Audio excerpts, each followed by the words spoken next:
Hello guys, welcome back my channel. और आज का जो हमारा टॉपिक है वो होगा कैश बजट। कैश बजट क्या है, उसका पर्पस, नीड क्या है ऑर्गेनाइजेशन में, और उसके बाद मेथड्स हम पढ़ेंगे। इस टॉपिक में डिस्कस करेंगे हम ये सब।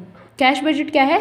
The cash budget is one of the most important and one of the last to prepared.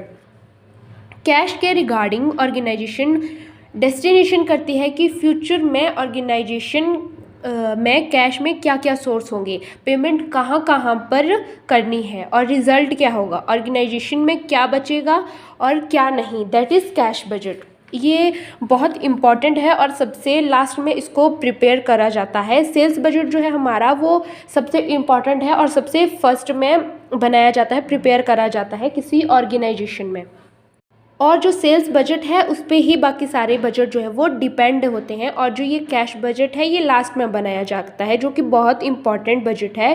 Functional budget में आखिर में कैश बजट जो है वो प्रिपेयर होता है।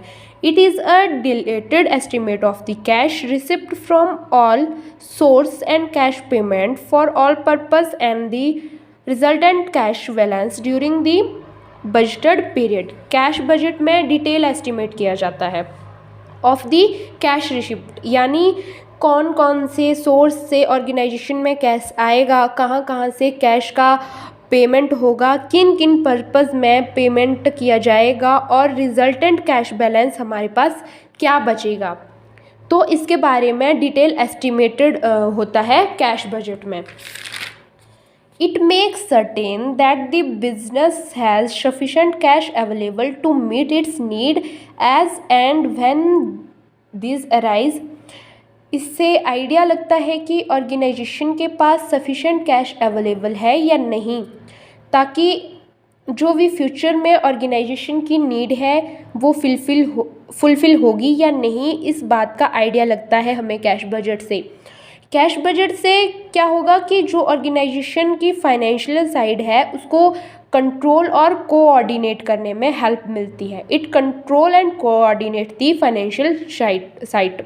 जो भी फंड्स की रिक्वायर्ड है ऑर्गेनाइजेशन में, उसको मीट करने के लिए एबल है कि नहीं, ऑर्गेनाइजेशन में फ्यूचर में कैश की डेफिशिएंसी तो नहीं है, ये पता चलता है कैश बजट से हमें।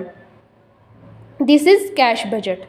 देन नेक्स्ट हमारे पास आता है पर्पस और need of cash budget. It ensure that sufficient cash is available when required. ये फर्स्ट जो है नीड, वो क्या बोलती है कि ये एंश्योर करता है कि ऑर्गेनाइजेशन के पास सफिशेंट कैश अवेलेबल है या नहीं। ऑर्गेनाइजेशन को अपनी जो भी फ्यूचर्स की नीड है उन्हें पूरा करने के लिए सफिशेंट कैश अवेलेबल है या नहीं, यानी जब फंड की रिक्वायरमेंट हो, जब कैश की रिक्वायरमेंट हो, तब ऑर्गेनाइजेशन के पास सफिशेंट फंड, सफिशेंट कैश जो है अवेलेबल होगा या नहीं फ्यूचर के लिए, ये इस पहली नीड से हमें पता चलता है। सेकंड नीड है हमारे पास, it indicates cash excess and shortage so that action may be taken in time to invest any excess cash और borrow fund to meet any shortage. इससे क्या पता चलता है कि ऑर्गेनाइजेशन में फ्यूचर में कैश का एक्सेस होगा या स्टोरेज होगी, तो उसके बारे में आइडिया लगता है हमें कैश बजट से।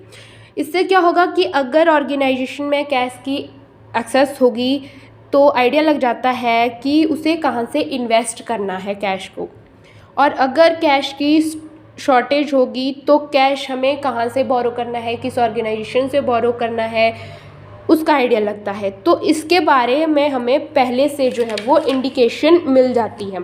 थर्ड है हमारे पास, it establishes a sound basis for credit.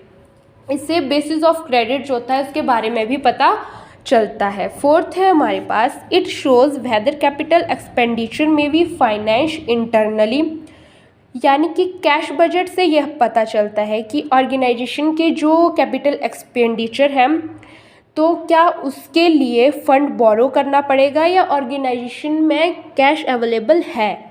Fifth आता है हमारे पास, it established a sound basis for control of cash position. ये लास्ट है हमारे पास नीड कैश बजट की। तो इसका क्या मतलब है, यानी कैश बजट एक बेसिस प्रोवाइड करता है for the control of cash position, यानी कैश की डेफिशिएंसी भी।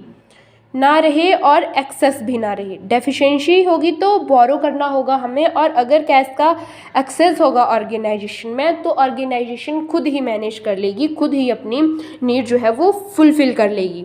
थर्ड वन हमारे पास आता है method of cash budget, receipt payment method, adjust profit and loss method, and last one है बैलेंस शीट मेथड। तो फर्स्ट आता है हमारे पास receipt and payment method. This method is usually used for short term cash forecast and is much more detailed than the other two methods. यानी short period of time के लिए जब cash को फोरकास्ट करना हो तो जो मेथड यूज़ होगा उसे बोलते हैं हम payment and receipt method. Adjust profit और loss method balance sheet method से ज़्यादा डिटेल्ड है ये method, short term cash forecast के लिए यूज़ होता है। सेकंड है हमारे पास adjust profit and loss method. This method is suitable for long term cash forecast. It is based on the view that is the profit that is the source of cash in the business. The profit as our profit and loss account is converted into cash figure by preparing an adjusting profit and loss account.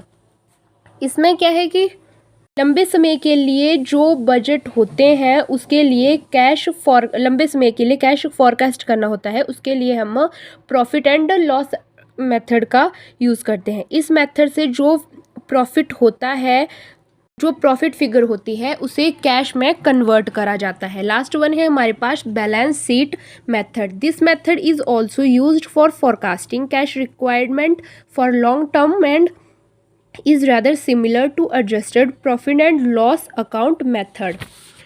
It means ये जो method है इसमें budgeted balance sheet बनाई जाती है। जब लंबे समय के लिए कैश फॉरकास्टिंग की जाती है तो इस मेथड का यूज़ करा जाता है। इसमें बजटेड बैलेंस शीट बनाई जाती है, इसमें जितने भी आइटम्स हैं असेट्स एंड लाइबिलिटीज़ उनको इन्वॉल्व करा जाता है। जो कैश है बैंक बैलेंस उसको छोड़ के जितनी भी आइटम्स है लाइबिलिटीज़ और एसेट्स में उनको रिकॉर्ड करा जाता है। Under this method a budgeted balance sheet is prepared with the all item of assets and liabilities accepting cash और बैंक बैलेंस, ये बोलता है। इनका टोटल करा जाता है और जो रिज़ल्ट आता है उसमें बैलेंसिंग फिगर से कैश कन्वर्ट करके एस्टिमेट करा जाता है। इसमें एसेट्स और लाइबिलिटीज़ के सारे मेथड रिकॉर्ड करे जाते हैं। तो ये था हमारा कैश बजट का टॉपिक जो हमने कंप्लीट कर लिया कि कैश बजट क्या है, उसकी नीड्स पर्पस क्या है और उसके मेथड्स क्या हैं।